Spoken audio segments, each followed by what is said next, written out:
Hello everyone. Today we'll discuss about some of the important acts and policies of the environment.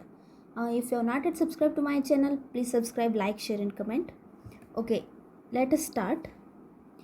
Wildlife Protection Act 1972. It provides a legal framework for the protection of various species of wild animals and plants and management of their habitats, regulation and control of their trade. And this act also lists the schedules of the plants and animals that are afforded varying degrees of the protection and monitoring by the government. Earlier, Jammu Kashmir was not covered by the Wildlife Protection Act of 1972. Now it is applied to the Jammu Kashmir also as a result of the Reorganization Act.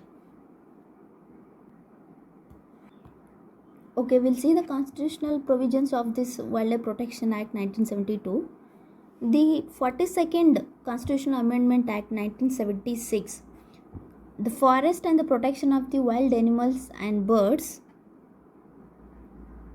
was transferred from the state to the concurrent list.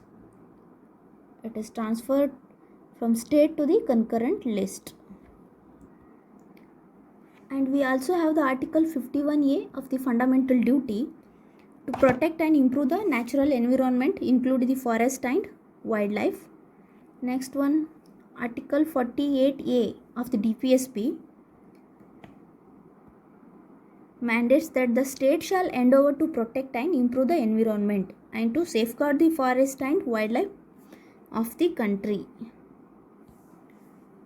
Both articles are to improve and protect the environment.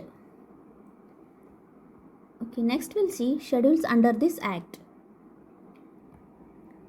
Schedule 1 covers the endangered species protection and that need rigorous protection. A person is liable to the harshest penalties for the violation.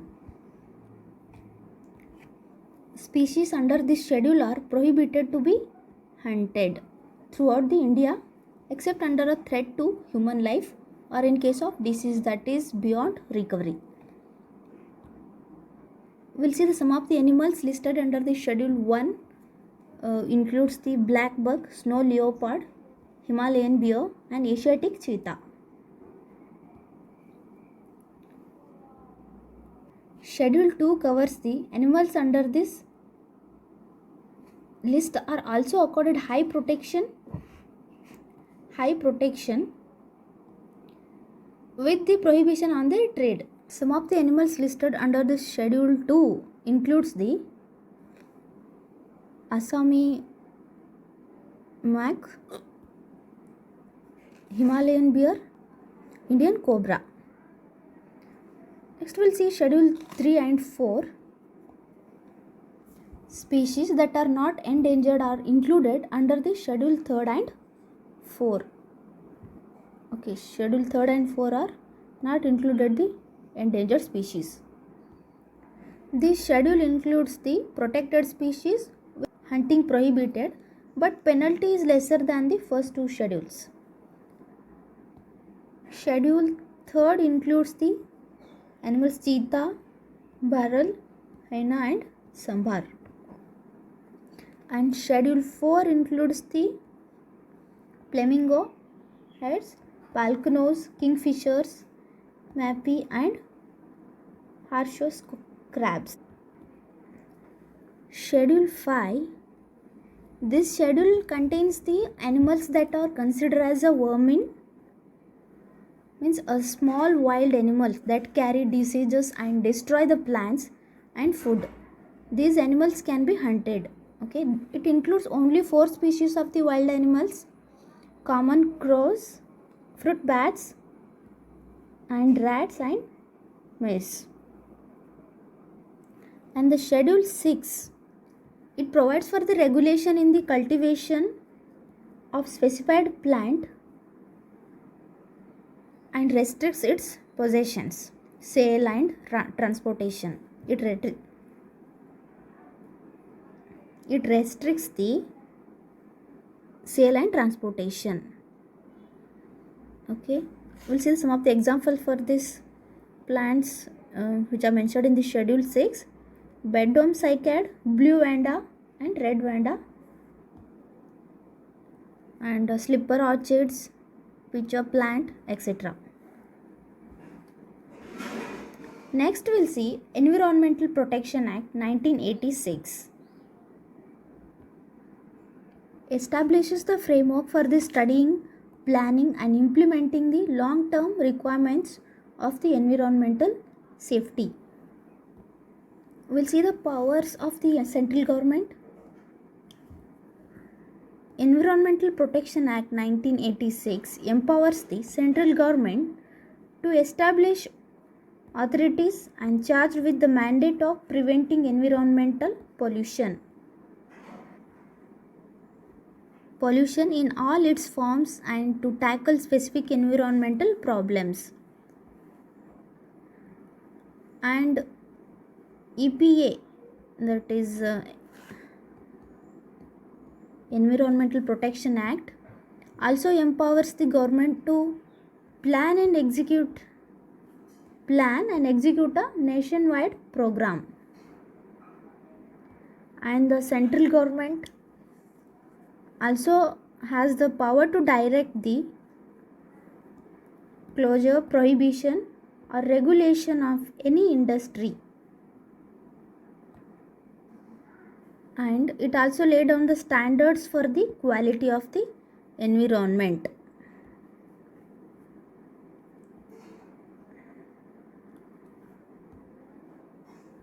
And the stoppage or regulation of the supply of electricity, water or any other service. Okay, we'll see the current status of offences and penalties under the EPA Act. Offences: no court shall take a cognizance of any offences except on a complaint made by the central government or any authority on behalf of the farmer, and a person who has approached the courts after a 60 days notice has been furnished to the central government or the authority on behalf. Okay. Next we'll see penalties. In the case of any non-compliance or a contravention of the current provisions of this EPA or the rules under this act or violation, can be punished with imprisonment up to 5 years or with the fine up to Rs 1 lakh or sometimes both. In the case of continuation of such violation, an additional fine up to 5,000 for every day during which such contravention continues.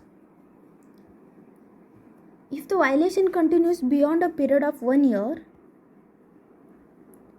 from the date of conviction,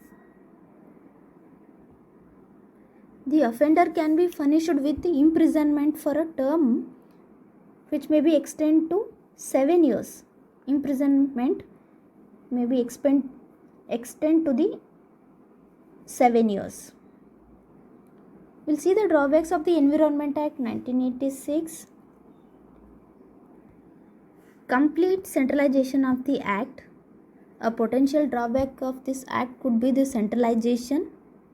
While such wide powers are provided to the center and no powers to the state government, so it is a drawback. Next, no public participation. The act also says nothing about public participation as regards to the environmental protection. There is a need to involve the citizens in environmental protection to check the arbitrariness and raise awareness. But this act says no public participation. Again, it is a drawback of this act. Next, incomplete coverage of the pollutants. The act doesn't address the modern concept of pollution such as noise, overburdened transport systems and radiation waves. Next we'll see National Forest Policy 1988. This policy is to ensure the environmental stability and maintenance of the ecological balance. The objectives of the policies are conserving the natural heritage of the country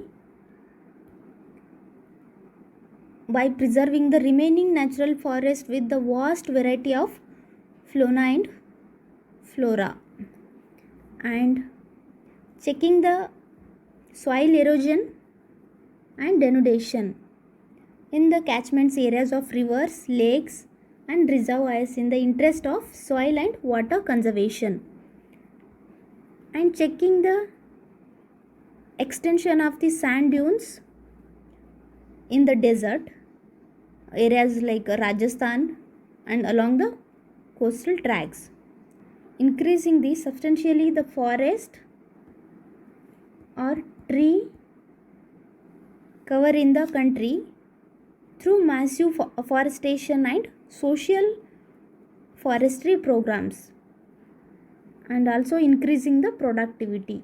Its objective is to increasing the productivity and increasing the forest and tree cover.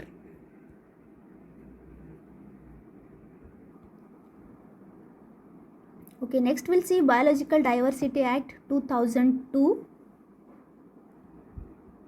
This act was born out of the India's attempt to realize the objectives enshrined in the UNCBD, United Nations Convention on the Biological Diversity of 1992, which recognizes the sovereignty rights of states to use their own biological resources. We'll see the objectives: conservation of the biological diversity and sustainable use of its components, and fair and equitable sharing of the benefits. Next we'll see the scheduled tribes and other traditional forest dwellers, recognition of the Forest Rights Act 2006 FRA. This act provides for the restitution of deprived forest rights across India, including both individual rights to cultivated land in forest land and community rights over common property resources.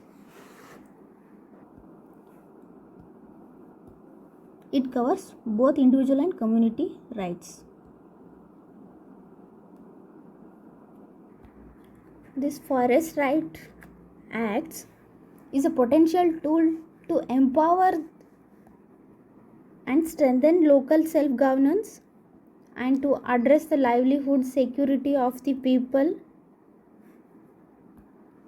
For the first time, Forest Rights Act recognizes and secures the community rights in addition to their individual rights.